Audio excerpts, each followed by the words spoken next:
Dokie, we are live here on three different pages. I don't know if you're seeing us on Facebook. I don't know if you're seeing us on LinkedIn. If you are seeing us right now, please drop a comment into the chat. Would love to know where you are dialing in from. I say dialing in like we're old school. And speaking of old school, today I have with me one of my, I wouldn't say my oldest, but there's a whole group of friends who are all of the same vintage, and that's Joe Templin. Joe Templin and I went to college together, so he got to see the 311-pound version of Stephen English. In fact, I had a my nickname in fraternity days was Grimace. Those of you who remember the Ronald, the McDonald's characters, the big purple guy. I think I wore a purple shirt one day, and the brothers all Yes, you called did. me Grimace. That's how I ended up as Grimace. So Joe and I have been friends now, just doing the math, since 1991. So that makes 31 years. Holy cow, we've aged well, Joe. Yeah. You know what? It's We all play. the clean living that we do now. That's right. That's right. I had I had some dirty living for a while, but now I've had a few years of clean living. Hey, we got some folks watching. Hey, Robin, I saw your post Rabin. the other day. 4 years, man. That's impressive. Yeah, 4 years. That's right. 4 years of continuous sobriety. I've got more than that in terms of discontinuous sobriety. The area under the curve. There's another kind of portal. Joe and I right now do something completely orthogonal to our degrees, although he might say that since we're still using our powers of analytical thinking that we're still physicists. But Joe and I actually were both undergrad physics degrees. We studied at the same school, Rensselaer Polytechnic Institute, and the reason I have him on today is to talk about this fantastic book, Everyday Excellence: A Daily Guide to Growing. See, I got a signed copy because I'm cool in the gang. Uh, so today I want to talk to Joe about himself and about his book, and uh, you know ha, who's it for. What could they expect to have happen as a result of reading the book.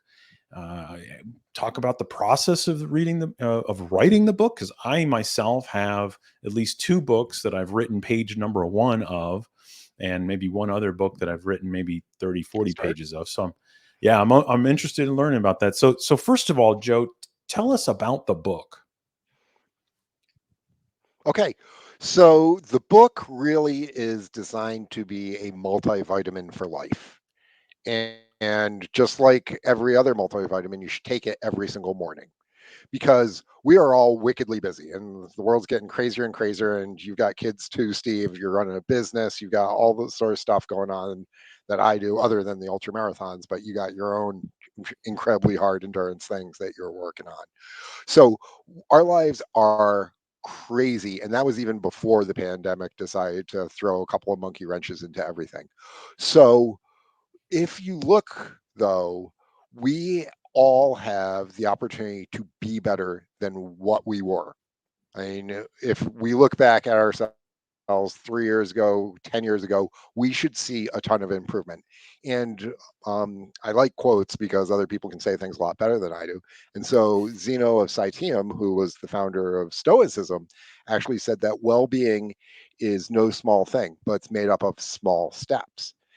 And so it doesn't matter if you're training for a marathon like I did, or becoming a martial artist, or learning to play an instrument, or becoming a writer. It is a daily habit to improve ourselves.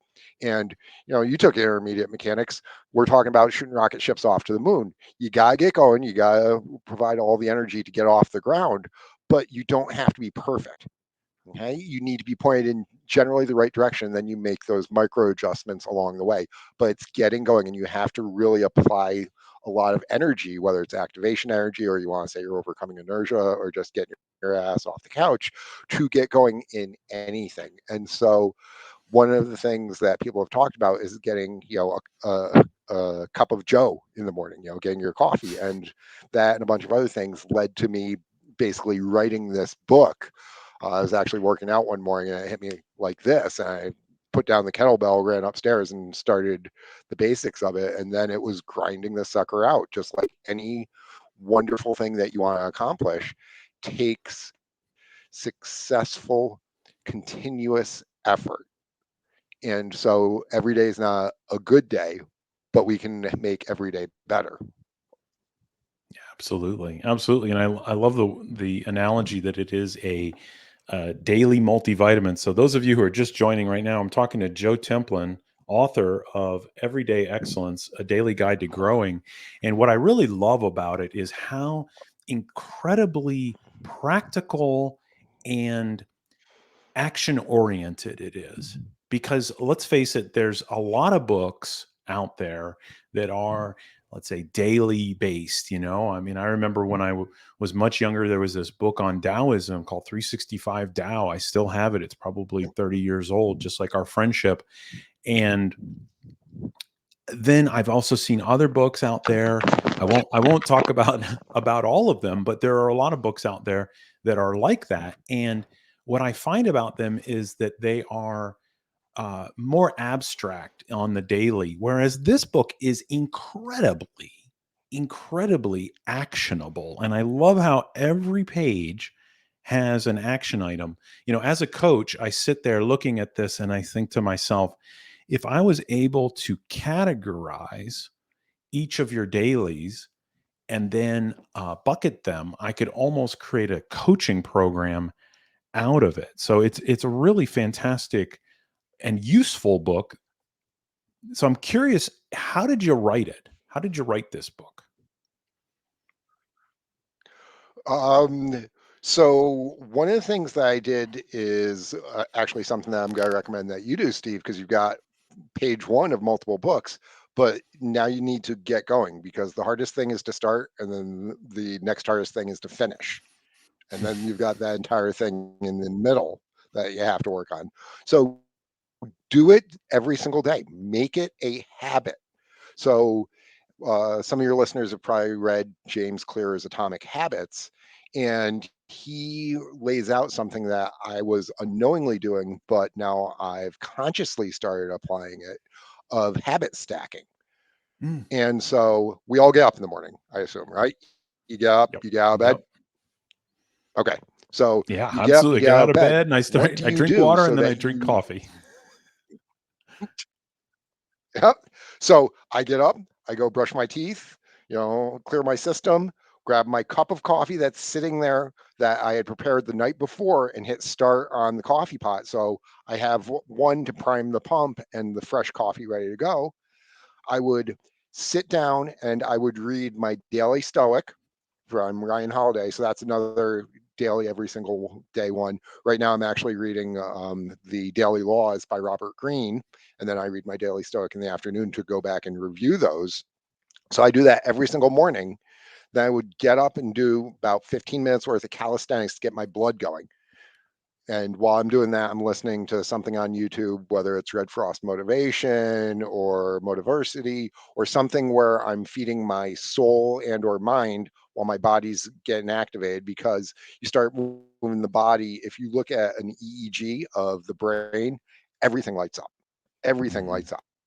So I would do that for about 15 minutes, and then I would sit down and I would write. I would write 2 days of stuff in the book. Mm. And sometimes it was crap and I had to get rid of it. Sometimes it was good. But I'd do 2 pages and then I would get up and then I would have my real workout after I had gotten all this stuff out of my head. That would sit down and I would write again for 15 minutes, 20 minutes, whatever energy I had post workout, where typically it flushes stuff out of your brain the same way that you sweat out impurities from your body.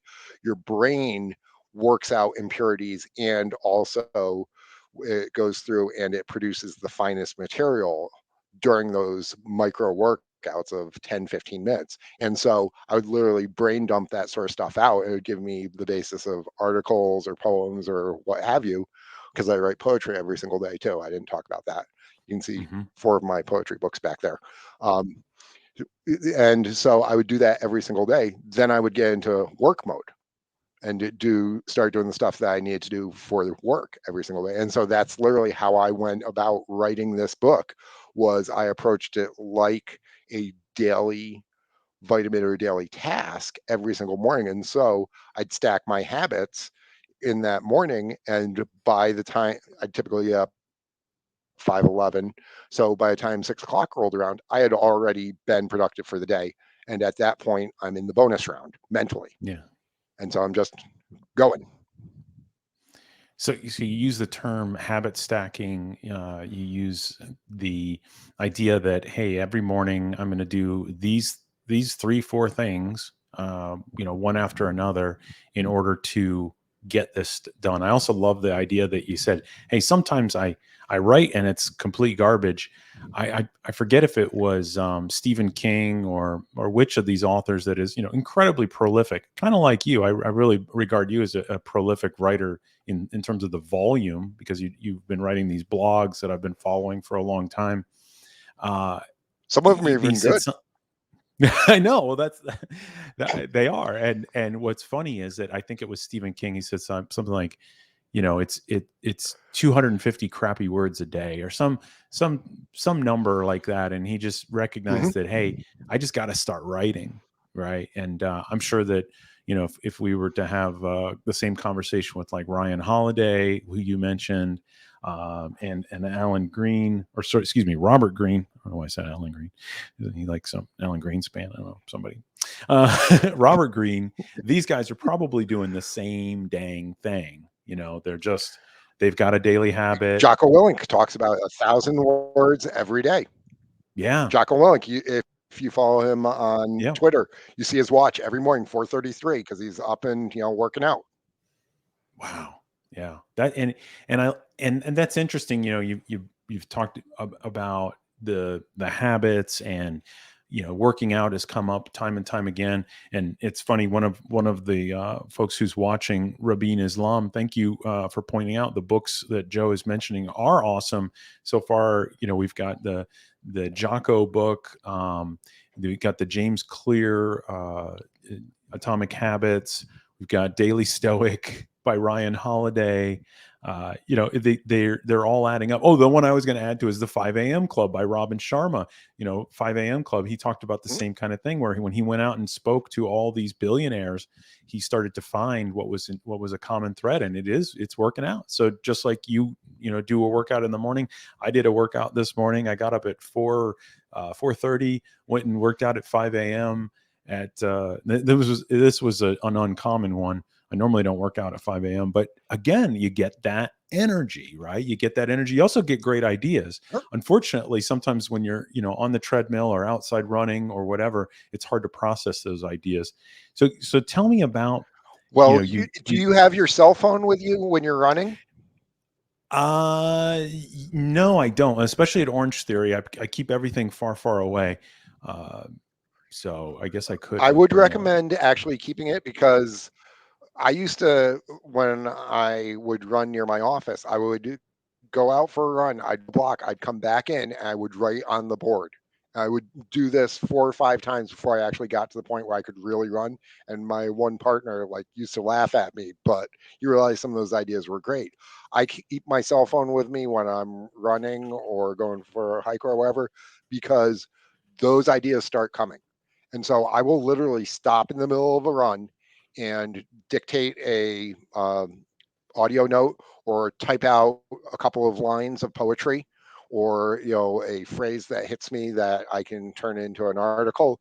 So it is a blessing and a curse, because exercise unlocks these sort of things. So like when I'm doing martial arts, obviously I don't have my phone on me, but when I'm running or lifting or things like that, I have the opportunity to stop and try and capture some of these things. So when I'm working Yeah. out at my in my weight room at my house, I've got a treadmill there for the winter.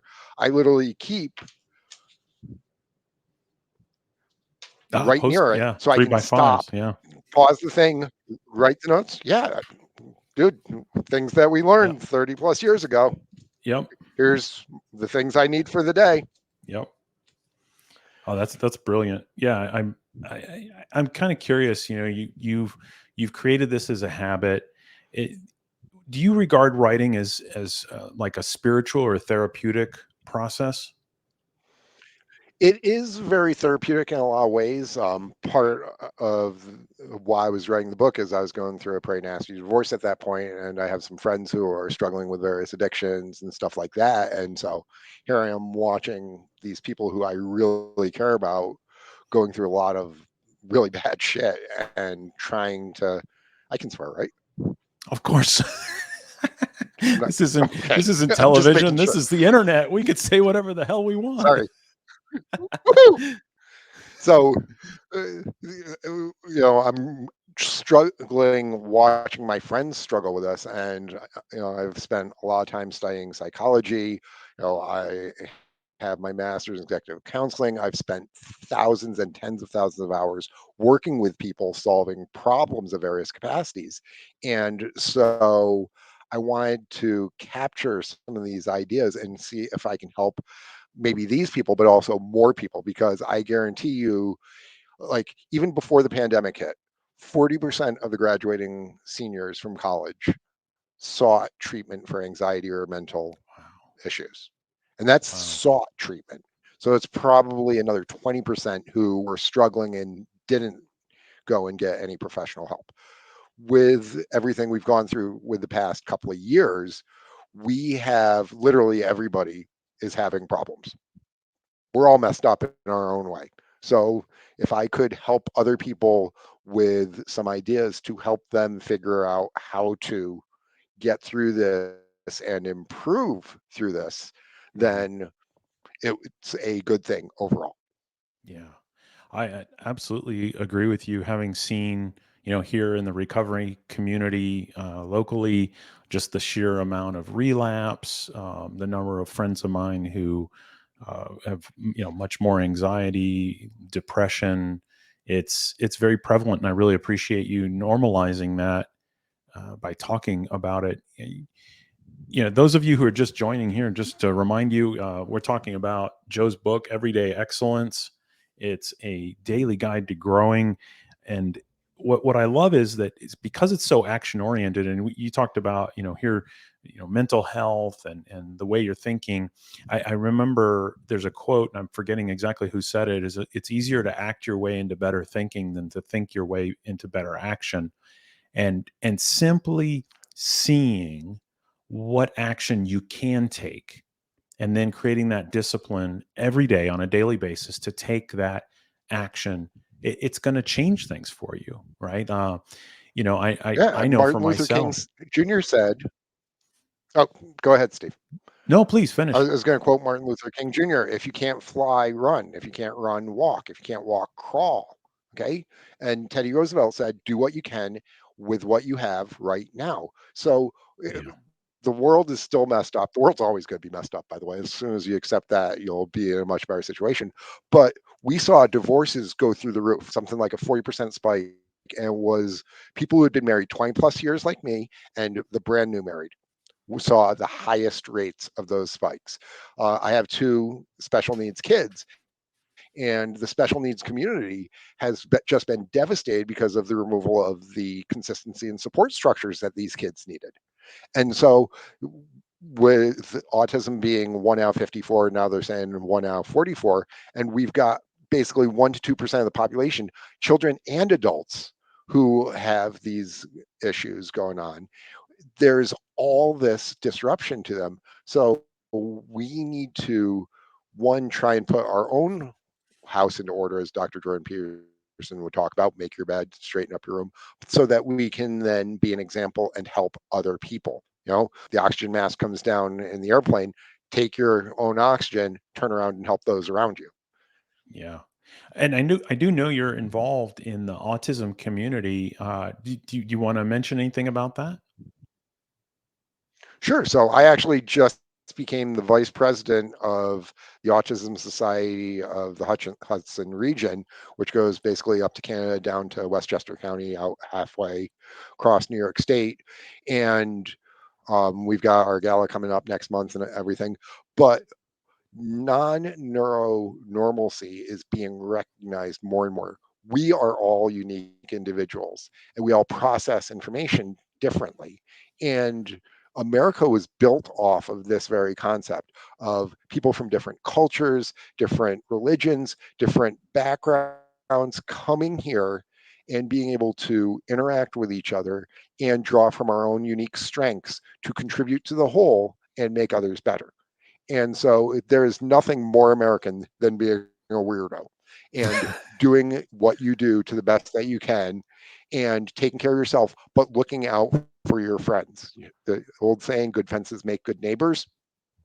You know what? Take care of yourself and be ready to lend a helping hand to other individuals. And that is very much the way that it is among mental health issues, among being able to be financially a business owner. You build your business so that you can take care of your family and your people. You're then able to take care of your community beyond that. That's why we read. That's one of the reasons why I wrote, because part of it's for me, like Marcus Aurelius writing in his journal 20 centuries ago, but part of it is also to be able to try and assist other individuals. Yeah, and because you've gotten your house in order to whatever level, right? It's progress, not perfection. I'm sure, uh, you still have your struggles, just like I still have my struggles. But because you've gotten your house in order, you're now Yeah. able to help people. Yeah, that's awesome. So tell me this. And a lot of people think that I'm like this perfect machine of discipline and all this. I'm not. I mean, there's days that I just want to sit there and eat donuts. There's mornings I don't want to get out of bed and run. But, I acknowledge that this happens because I'm human. I mean, I might be bizarre, but I'm still human. And so it, it, having other people see that I struggle and how I overcome them and giving them some of these little things that I do, like, writing down the couple of things that I need to do, like using the Mel Robbins countdown technique to launch into Mhm. something, doing these little strategies or techniques to then be able to get moving, get motivated, do stuff helps me out and maybe it can help some other people. So my book draws from maybe even thousands of different sources and inspirations from people because this is what worked for me. And in a lot of Mhm. ways, this should be like the Oracle of Delphi. You're going to take from each page what you need at that point in your life. So if you were to go back and read this book 3 years from now and go through it again, the old Stoic saying, no person can walk through the same river twice because the river is different and the person's different. Same thing. We're going to grow and evolve. And so people are going to take out of my book what they need at that point in their life. Yeah, and absolutely true. And as I read through it, I can see that. I can see that. How do you see this book changing a person? It's the title is A Guide to Daily Growing. So how is a person going to grow from this book? Well, there's no radical things where next day you're 40 pounds lighter or all of a sudden you hit the lottery and you're incredibly rich or all that. It's going to be a slow process. Rome was not built in a day. Rome was not destroyed in a day. People don't get healthy in a day. They don't get unhealthy in a day either. But it's the Mhm. micro decisions that we're making day after day, week after week, that when you look back you can say, wow, that's a great change. Right. And so if you do snapshots of where you are now, where versus where you were 2 years ago, yes, it's a radical difference. But on a daily basis, they're so small you're not even going to notice it. So for example, one day I might have somebody look at what is really bothering them, people that they're angry at, and write down Mhm. every reason why they're angry with somebody and cross off each one and say, I forgive you for this. I forgive you for this. I forgive you for this. Now, is that going to make a 180-degree change in their mentality for the next day? No. But after they go through that exercise, they'll be slightly more forgiving, and it might show up in the fact that they're slightly nicer to somebody or have a little bit more patience that day. And there's a ripple effect from these things. The next day, maybe we have them smile at 10 people because of the reciprocal nature of how we interact in the mirror neurons in the head, that if somebody smiles at you, you automatically try and smile back at them. And when you smile, you release all the good neurochemicals. So you actually force the body to be happier. So you smiling at other people throughout the day is going to make them happier, and we can get a compounding effect from that. But just the fact that you're smiling, that's going to change your biochemistry slightly for that day. You're going to decrease your cortisol levels, which reduces your stress and the inflammation in your body, which means that you can fight diseases better so that your immune system's slightly stronger. It's actually going to make you slightly more intelligent for about 10, 15 minutes after you laugh or smile. Hmm. It's going to increase your outlook. It's going to increase your productivity. So those tiny little things might not be noticed in that day. But if you have these tiny ripples on a regular basis over a month, a quarter, a year, the effects can be pretty tremendous. I totally agree. In fact, I've read a couple of different people talked about, like, if you just did 1% improvement daily, and you compounded that, it's like 3778%, right? 3778% increase. So every day, if somebody's reading this, they're going to make that small improvement. And over time, just like Yep. you said, right? Like, nobody gets fat overnight, nobody gets alcoholic overnight, nobody gets skinny overnight, nobody gets perfectly healthy Yep. overnight. Whatever it is, it's just you're going to have to keep coming back, as they say. Curious, and I And know here's the thing, this. Yeah. imagine that 1% improvement over a decade. Oh In yeah. the book, I actually do the math, and you are literally like, if you have two people who start at the exact same level and one improves at 1% more than the other, over 10 years, it's over 10x difference. Oh, I believe that. I Think believe about that. if you apply that to your business or to your health or to your mindset. I mean, the average American reads one book a year, one book a year. I mean, YouTube, you have hundreds, if not thousands, of great books on audio there that you can just listen to while you're cooking dinner or something else. You can use Audible. You can actually sit down and read. I mean, on the internet, through a lot of these things being in the public domain, you can access every single book released before the year 1900. Every one.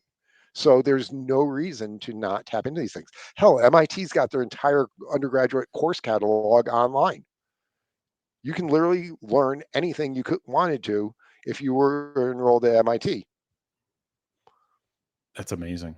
That's amazing. And well, I think what is the challenge, at least for me, and I know that you've also had some struggles with attention, is just the ability to stay focused on some bit of content for long enough. I know for myself, where, like you said, right, tons of great books are out there. All the anything that's in the public domain at this point is all out there. There's a lot of books that there's tons of book summaries for books that are already, that are kind of like more modern out there. So it's all out there, but yet here we are. We're in a society where it's short attention span theater. Um, and I'm just as bad as anybody else, right? Like, I like, one of my addictions that I'm working on is TikTok, man. Freaking 45-second, 3-minute videos. It's just too easy to consume. How do you stay focused? I'd love to understand from somebody who's worked on that throughout his life. How do you maintain that focus? Well, you got to remember, I am ADHD. I was adult diagnosed with ADHD. So, and Steve, you've known me long enough that you could say, oh, yeah, you completely are. So, like, if even if you looked at my browser tabs, I closed 10 tabs before we started today, and I still have about 12 open. Hmm. There's no circus music playing in the background at the moment, though. But so things that I do is I set up the environment for success. Okay, human beings can't just flap our arms and go flying. So we build airplanes to be able to do that. So I build things. So here's my list of, outside of the actual scheduled appointments that I have for today, the three things that I need to do today. And as I get each one done, I cross it off. So every morning I have a 3x5 card with 3 to 5 things that I need to accomplish. And one of them, like it says, write for an hour. So obviously that's going to take longer than calling this one person that I need to do. But that way Hmm. I get them done. When I did the habit stacking, I told you about that. When I'm going to write, if I need to write for an hour, what I'm going to do is this is something where I don't need the internet to research or anything. It's actually just coming from me. So I will literally turn the Wi-Fi off on the computer. I will go from my office into the conference room where all there is to do is look out the window or sit there and work. And since it's Hmm. snowy, I might look out the window a couple of times because it's really pretty. But I'm just going to sit there, set the timer on my phone, and sit there. If I want to go running, okay, I make sure my running shoes and everything is right there. So you set up the environment to make it easy, or you set up the environment to make. Okay, so for example, I love donuts. I mean, we actually have a saying in my office: "Bad stoic, no donut." If I'm like violating the principles that I'm trying to work on and everything, and I've been good. I haven't had a donut in this year. Uh, so what I do is I don't have any around me, so I can't succumb. This is the Hmm. reason why people who are trying to become sober go and one, get rid of all the alcohol in their establishment, but two, they cut out the triggers. Yeah. Okay, so this is James Clear talks about habit stacking. This is habit cracking. Yeah. Eliminating the things that lead to that. So, for example, eliminating apps on my phone that I realized, you know what, this is adding not much to my life. It's wasting time. So I got rid of and have the temptation. Other things that you can do is get an accountability partner. So, Steve, if you want, I will be your accountability partner on writing your book because every single week you need to show me 5 pages that you wrote. Yeah. I don't I, care I, if they're I good or appreciate. bad. You gotta show me 5 pages every single week. I guarantee that most of them are going to be bad. Okay, I've Uh, got some projects I'm working on. So I set a short deadline with one of my buddies. Another thing is I have goals that I'm trying to achieve. So I told my 11-year-old autistic kid, if I achieve this, we're going to go to Disneyland hmm. or Disney World. So every single day, my 11-year-old is like, "Da, did you do it? Da, did you do it?" So I create these reinforcement mechanisms. So I don't care how shiny or interesting something is, computer, my 11-year-old who world is more reinforcing or annoying depending on the moment um, to me getting those goals. So it's setting things up so that the default mode is success as opposed to failure. Yeah, I like you got a lot of things in there. Everything from creating an environment that doesn't allow for that distractibility, habit cracking. Uh, a lot of great ideas in there. The thing that I found was interesting when I was reading a book called Indistractable, talking about the author would he had a laptop that he had. I think he even what is it? He put something in the USB port so that nothing could, he couldn't put more games on it. He disabled the Wi-Fi, and it was just for writing. And I don't know if it must have had a floppy Yep. disk or something. I don't know. Anyway, he literally, like you're saying, right? Like create an environment where you're less likely to be distracted. There's also in the book Willpower Doesn't Work by Benjamin Hardy. He talks about creating a goal enriching environment. So yeah, I see it. It's one of those things where it's just a constant. You got to be constantly on the lookout for it. And I too have too many tabs open, and I catch myself throughout the day going, "Wait a minute, it's time to clean up." And the worst thing is that with Internet Explorer or Chrome or any of these, you can actually have like multiple windows, and then inside of them you have the tabs, and you forget about, oh, I also have another window over Yep. here that has 10 tabs open, so I have to go back and shut those down. So tell me, since we were talking a little bit about, So a habit that one person told me about. uh-huh. Go ahead, Steve. Mm. No, you were saying a Well, habit one that one habit that person told somebody you told about. me Mhm. about was every single day. day, you close out all your tabs. Hmm. So you actually have to open things the next morning. Yeah. No, I I agree. don't do That's that. Doesn't work for me. it's been a challenge for me because I'll leave stuff open and I'm like I'm still getting information out of it, and then I end up adding it as a bookmark, and then now I have to clean up all my bookmarks. Anyway, it's a mess. We were talking about writing, and I know there's a lot of folks who But it works for probably you. are they're probably watching this to learn a little bit more about writing. What part of the book did you have the hardest time writing?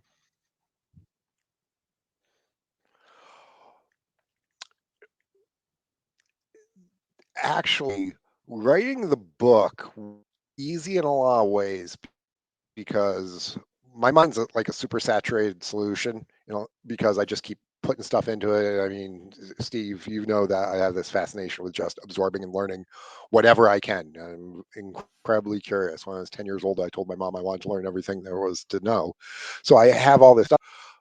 It's research and being able to do various components. And luckily, like for this book, every single day is completely independent. But if you're writing something Mhm. with a longer arc where it's all interrelated, I mean, reading like Jordan Peterson's books or and these other ones, I mean, there's literally 100 different in-depth research things that have to be done, documented, correlated together, things like this. I just finished Courage is Calling by Ryan Holiday. Same thing. I mean, he references literally hundreds of different situations in there. So it's being able to, after you've got a story arc that you want, and remember, it doesn't matter if it's a technical book or a piece of fiction, everything is a story arc. Even our lives, Mhm. we just actually try and see and craft the story ourselves. So it's putting that arc together is relatively easy. It's then putting in the sub pieces. And Got it. so it's filling in the component that this year is going to be important 4 chapters later. Correct. And so what I'm hearing you say there is that it seems like you wrote this book knowing very well what your strengths and weaknesses are, and because each page is really self-contained, it made it a little more straightforward for you. Correct. Yeah. So other books that I've worked on or I'm writing are a little bit different. But one of the things that I did with this book, which I found very helpful and it's also very difficult, is that as I finished individual months, because the book is Mhm. set up of each of months instead of chapters, is I would send it to 3 to 5 people who I really respect and seek their insight from, and they're from completely different backgrounds. One Mm. is a Canadian special forces individual, another one, and she's female. Another one is a 25-year-old tech guy. Another one is somebody from the military. Another one's a business guy. Another one's musician. So I would send these out, and they would give me some pretty good and sometimes harsh on it. So after I got through roughly 2.5, 3 months of writing the book, the editing process at the same time with what I do, very often the editing is at the end. And so I was getting feedback and going back and correcting and updating, making changes. And then I would let that sit for a week or two, then I would come back to that component. Now, if you're writing a long arc sort of thing, that's a little bit more challenging. But going back and reviewing and updating and changing and making sure that you're removing a lot of the things that are extraneous or don't contribute to the overall narrative is something that is very difficult because we all fall in love with our own babies. And Yeah. so, literally taking a page that I wrote and taking it out of the book, that was painful. And one thing that I did, I accidentally for one day wrote 2 different page, completely different quote and everything. And so I reached out to my network to determine which one of those I keep and why. Mm. And so I had a quote about pirates and a quote from Jimmy Buffett. the two things that I very much love and are very reflective of me. And so people from different components of my life were giving me different feedback on as to which and why. And so things what to remove after you've created it is very difficult for a creator, whether you're a sculptor, a writer, a musician, what have you. Taking something that you have made and really saying, no, that is inappropriate, Mhm. that's not good, is one of the more difficult components. Yeah, that makes sense. I mean, what I'm hearing there is kind of like, you know, clean as you go, because you were, as you were writing it, you were coming along and doing the cleanup, and then also it's really hard for you to let go of something because, you know, you have some attachment to that piece of writing, even though maybe it's not really serving. And I forget who said something like, you know, most of us don't have enough time to write something concise. You know, it's actually harder to write something short and concise than it is to just write very, very long uh, pieces of prose. And Right. so, Abraham I Lincoln oh, it was apologized. yeah, Somebody, yeah. What was the quote? Remind me. Abraham Lincoln said, I apologize. If I had more time, I would have written a shorter letter. Yes, I love it. Thanks for letting me know. And that's one thing, you know, like I said at the beginning of the call, you know, having known you, Joe, for so long, I've always considered you to be, you know, kind of like a maven, a person who's just got so much. Like you said, you're just kind of super saturated with knowledge, and you're just finding a way to couple that to in this case to your writing in order to put together this fantastic book. And I just want to open it up. We do have a couple of viewers in case anybody. At one point, we had, it was really interesting. It like went way up and then it went back down. Anybody have any questions for Joe while we're wrapping up? I'm, you know, completely open to that. If you've got a question, you know, please just put it in the comments and we'll answer it. But otherwise, you know, tell folks, how would they? Well, first of all, how do they find you? I try and hide because I don't like people.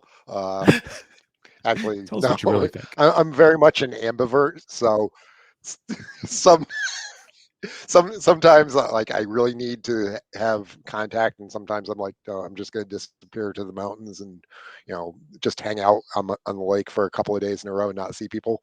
But I'm on Facebook. There's a everyday excellence group there. So I post there regularly. It's also on LinkedIn. You can find us there. On Twitter, it's EDE with Joe. So a couple times a week, I will be posting the website that then end up there. The website is everyday-excellence.com. Books on Amazon. It was the #1 new release for professional development on Kindle a couple weeks ago. You can also find it Congratulations. on my website, and you can always reach out to Steve, and he can help track me down. Exactly. I'll point you in the direction, even if Joe is in the woods trying to hide out from society. I'll get the messages to him, even if it requires smoke signals. Hey, thank you so much, Joe. You know, it was funny. You and I have been bouncing texts back and forth. Hey, when are we going to do this? When are we going to do this? And I remember saying to you, I just need to put it on the damn calendar. So I said, you know what, this Friday, 8 a.m. my time. I got nothing else going on until 9 a.m., which I'm about to go from this to another podcast where I get interviewed. So it's kind of a twist of fate there in terms of timing. So thank you so Send me the much. link because I want to watch that afterwards. Yeah, Because I now it's don't my think turn it's to learn from you. you know, I don't know. I'm probably gonna, yeah, we'll see how that all goes. It's funny. I find myself like as I listen to podcasts that I'm on, I find myself telling the same story. I'm like, dang, I need some new stories here, kids. But I'm working on it. You know, just it's good to be out there, good to get out there. And those of you who are podcast hosts, please reach out to Joe. I know Keith Weedman. I need to. I think I either tried to link you up with him, but I will certainly circle back if I didn't do that. So those of you who are podcast hosts, please invite Joe on. He's, as you can see, he's a very energetic guy, and he told me he's going to upgrade his tech between now and the next calls. So Yeah, it's a snowstorm, and right, you got a that's already snowstorm up ordered. there, but you're in a snowstorm right now, Yeah, right? I mean, it's not a snowstorm. It's only 5 inches. I mean, that would close down all of Texas. To us, it's a normal morning commute.